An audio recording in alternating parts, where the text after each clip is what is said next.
难免有病痛。那么台中县神冈有一名男子，他的母亲是植物人，咳嗽的时候无法自行抽痰，而外劳常会有疏忽。为了照顾母亲，他动脑筋发明了一种叫做咳嗽 BB 扣，那么让所有照顾病人的护士都说，他的发明实用率真的很高。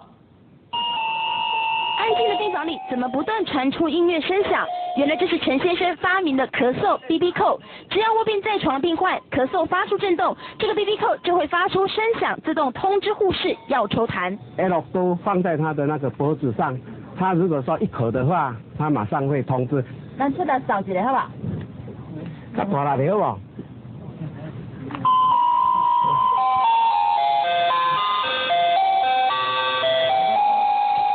这样的话还是很敏感呐，所以说也会很安全。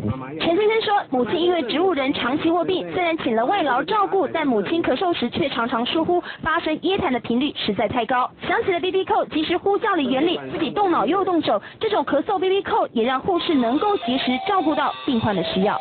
范围比较广的话，没有办法及时处理到病人的痰，他可能有咳痰的现象。那因为他这个的话，可以及时通知我们说哪个病人有痰，所以我们可以立刻为这个病人解除他有痰的情况。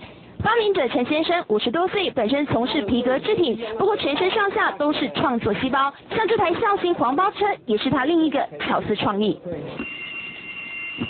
这台5星级的黄包车有车顶、座椅还能自动调整，全是废物利用再创造。利用那个会报废的汽车，然后可以前进，也可以躺着。那这样事情？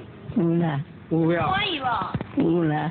乔99岁的老阿嬷坐3轮车上兜风，为了照顾中风母亲和高龄祖母，孝顺的陈先生动脑，发明照顾老人家的设计也都申请专利。要孝顺自己的长辈，也要让全天下的老人都受惠。